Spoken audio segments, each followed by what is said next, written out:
This story is for those who are not satisfied with their life and believe that others are happier than them.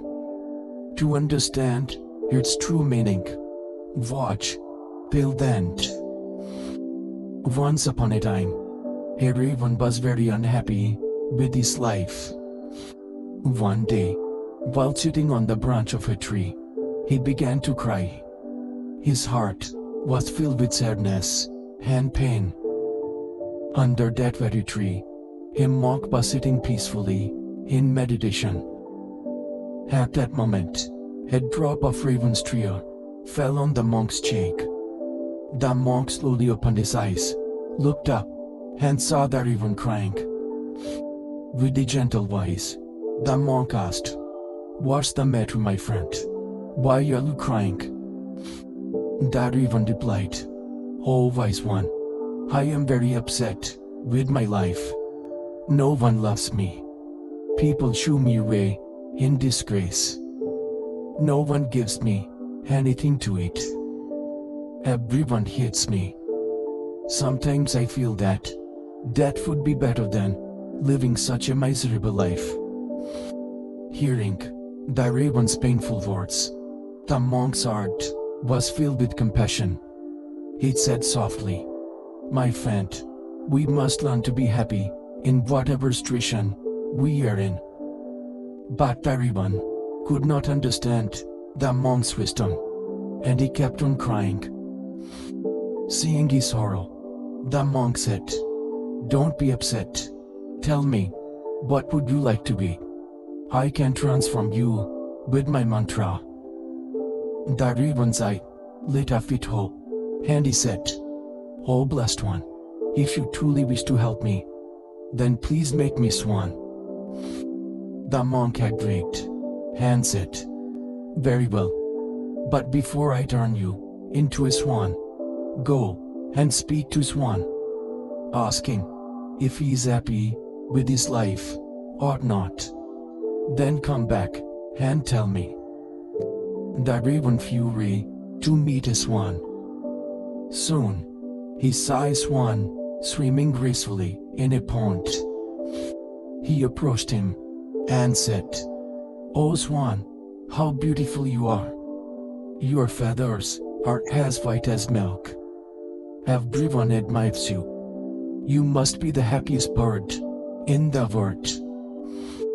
The swan replied with a sad heart and said, "No, my friend, I am not happy. There are so many beautiful colors in the world, but I have none. White is not a color. It feels empty and plain. I believe that the parrot must be the happiest bird in the world.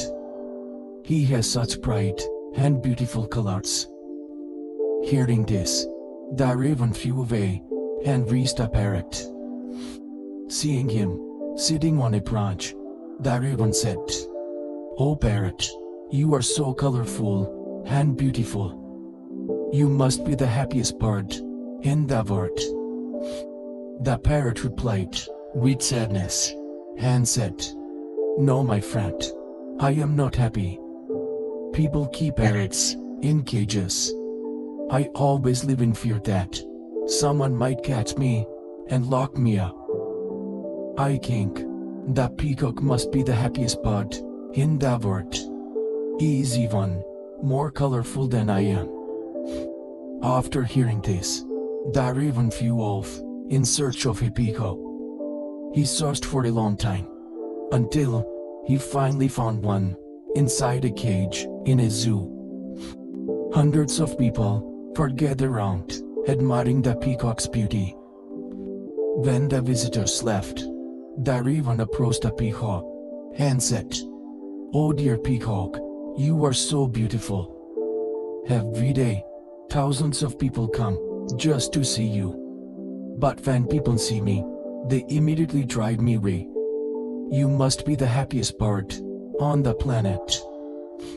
The peacock replied sadly, "No, my friend, I too once believed that I was the happiest bird in the world. But because of my beauty, I am trapped in this zoo. People pluck my colorful feathers to make decorations, and it hurts me deeply. The peacock took a deep breath and said, "No, my friend, I am not happy."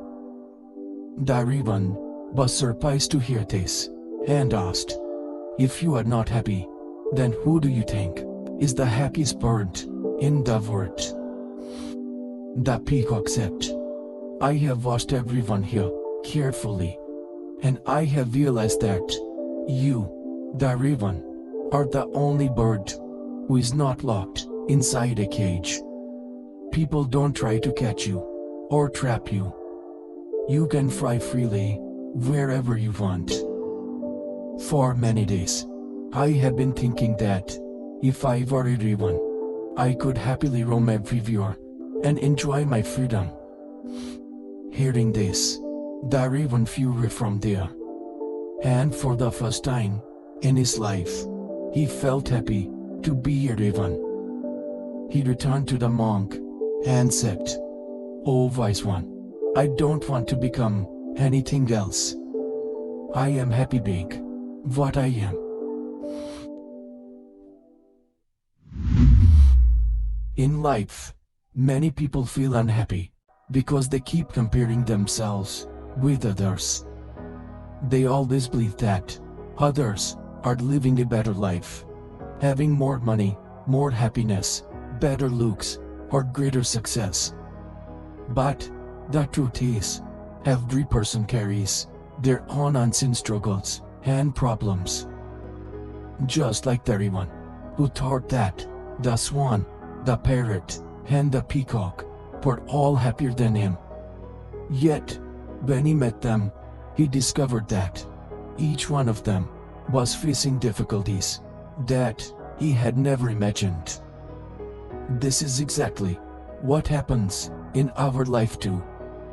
We often compare ourselves unnecessarily with others, and then feel disappointed, sad, and even start blaming our own life.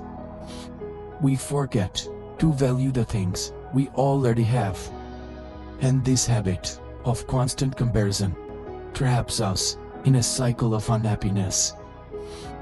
There will always be someone who has more than us, and someone who has less.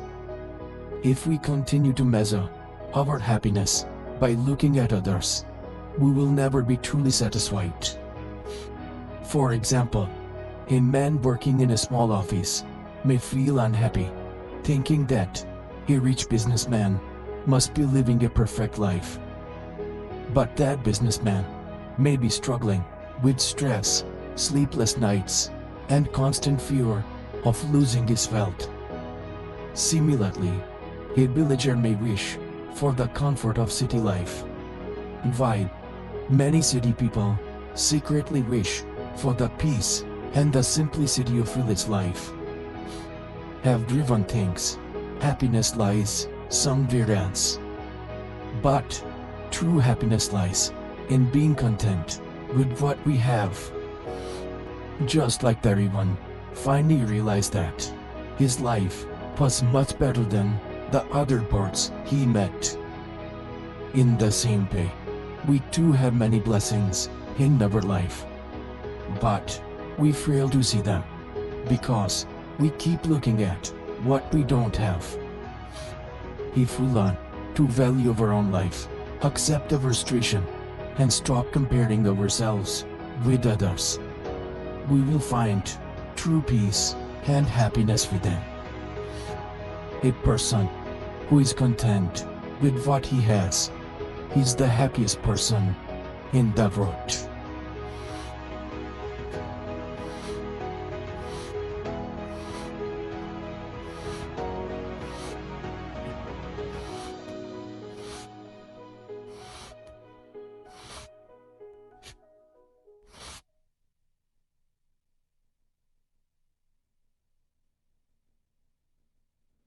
Three.